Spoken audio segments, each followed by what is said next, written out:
नमस्कार, स्वागत है। कभी एक सवाल पर गौर किया है?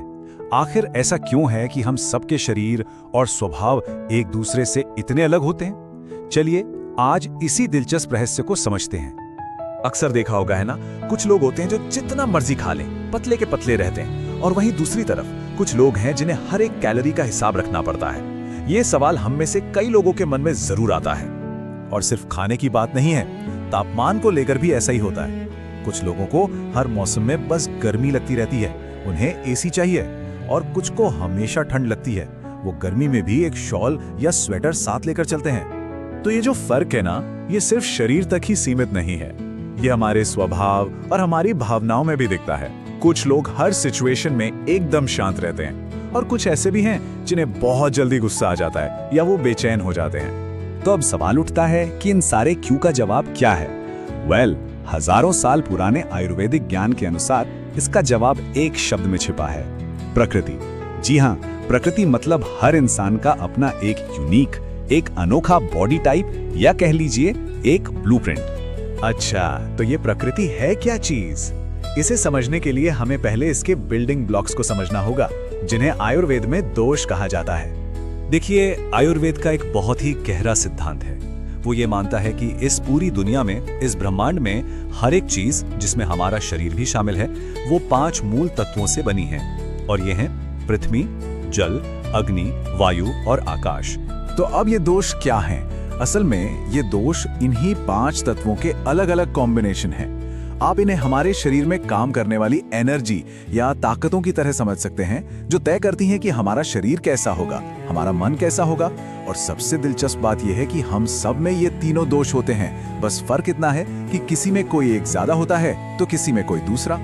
तो चलिए इन तीनों दोषों से मिलते हैं। सबसे पहला है वात, जो वायु और आकाश तत्व से बना है। इसकी क्वालिटीज हवा जैसी हैं, सूखी, हल्की, ठंडी और हमेशा गतिशील। फिर आता है पित्त, जो अग्नि और जल से बनता है। ये बिल्कुल आग जैसा है, गरम, तेज और बहुत इंटेंस। और आखिर में है कफ, जो पृथ्वी और जल तत्व का मेल है। ये धरती की तरह भारी, धीमा और स्थिर होता है। तो ये सब जानने के बाद मन में यही सवाल आता है कि भाई, हमारी अपनी प्रमुख प्रकृति कौन सी है? चलिए एक छोटी सी सेल्फ डिस्कवरी करते हैं और कुछ लक्षणों को देखते हैं, शायद इससे कुछ अंदाजा लगे। तो क्या प्रकृति वात प्रधान है? कैसे पता करें?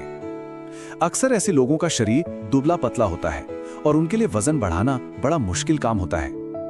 उनकी त्वचा और बाल भी रूखे रहते हैं। उनका दिमाग बहुत तेज चलता है, बड़े क्रिएटिव होते हैं, नई चीजें जल्दी सीख लेते हैं, पर उतनी ही जल्दी भूल भी जाते हैं। और क्योंकि दिमाग हमेशा एक्टिव रहता है, तो कई बार बेचैनी और चिंता भी महसूस होती है। अब बात करते हैं पित्त की। क्या पित्त दोष की प्रधानता है?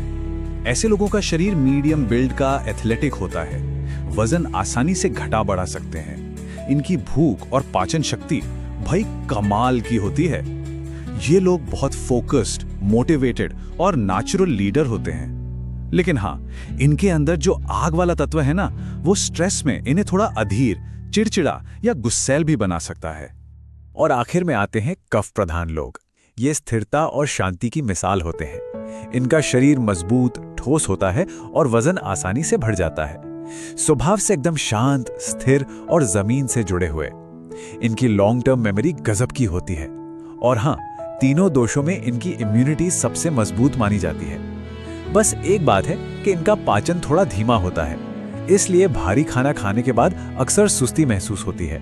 अच्छा, तो अब तक वात, पित्त, कफ के बारे में इतना कुछ जान लिया, लेकिन इसका मकसद खुद पर कोई ठप्पा लगाना नहीं है कि मैं तो वात हूं या मैं तो पित्त हूं। नहीं, असली मकसद है संतुलन को समझना और उसे पाना। देखिए, होता क्या है, जब हमारा जो प्रमुख दोष है वो किसी वजह से जरूरत से ज्यादा बढ़ जाता है, तो आयुर्वेद में उसे विकृत होना कहते हैं। और बस यहीं से शरीर में असंतुलन और बीमारियों की कहानी शुरू होती है। इसको एक उदाहरण से समझते हैं, जैसे वात। जब वात बैलेंस में होता है तो इंसान कितना क्रिएटिव, कितना एनर्जेटिक महसूस करता है। लेकिन जैसे ही ये बिगड़ता है, वही इंसान चिंतित, डरा हुआ महसूस करने लगता है। सूखी त्वचा, गैस, कब्ज जैसी परेशानियां होने लगती हैं। बेचैनी और कंफ्यूजन बढ़ जाता है। यही कहानी पित्त की है। जब पित्त बैलेंस में हो तो इंसान बड़ा इंटेलिजेंट, एक शानदार लीडर होता है, पाचन मजबूत रहता है। लेकिन जब ये बिगड़ जाए तो वही इंसान गुस्सैल और कंट्रोलिंग हो जाता है। एसिडिटी, स्किन पर रैशेस और हर बात में कमी निकालने की आदत, ये सब बढ़े हुए पित्त के लक्षण हैं। और अब कफ को देखिए। जब कफ बैलेंस में हो तो इंसान एकदम शांत, स्थिर और मजबूत होता है।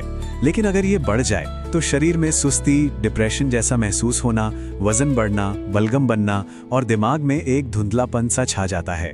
तो मन में सवाल आता होगा कि इस असंतुलन को ठीक कैसे करें। इसका सिद्धांत बहुत सीधा और सुंदर है। बस 3 स्टेप्स हैं। पहला, अपने प्रमुख दोष को पहचानिए। दूसरा, उसके गुणों को समझिए, जैसे वात ठंडा और सूखा है। और तीसरा, बढ़े हुए दोष का विपरीत गुणों से मुकाबला कीजिए। मतलब अगर वात की वजह से शरीर में ठंडक और रूखापन बढ़ गया है तो उसे गर्म खाना, घी या तेल जैसी गर्म और नमी वाली चीजों से बैलेंस कीजिए। सिंपल। ये सारी बातें हमें एक बहुत ही गहरे और जरूरी आइडिया की तरफ ले जाती हैं, और वो है अपनी प्रकृति के साथ हार्मनी में, यानी कि सामंजस्य में रहना। जरा सोचिए, क्या ये कोई समझदारी की बात होगी कि एक गुलाब का फूल ये चाहे कि उसमें से चमेली की खुशबू आए? नहीं ना, उसकी अपनी खूबसूरती, अपनी खुशबू है। बस यही आयुर्वेद का सार है। इसका लक्ष्य आपके बेसिक ब्लूप्रिंट को बदलना नहीं है। आप जैसे हैं वैसे ही परफेक्ट हैं। लक्ष्य बस ये है कि आप अपने उस ब्लूप्रिंट को समझें और उसके साथ तालमेल बिठाकर बैलेंस में जिएं। और आखिर में एक बहुत ही गहरी बात के साथ इसे समाप्त करते हैं। हमारे ग्रंथ कहते हैं, यत् पिंडे तत् ब्रह्मांडे। इसका मतलब है जो इस छोटे से शरीर में है वही पूरे ब्रह्मांड में है। हमारा शरीर इस ब्रह्मांड से अलग नहीं है।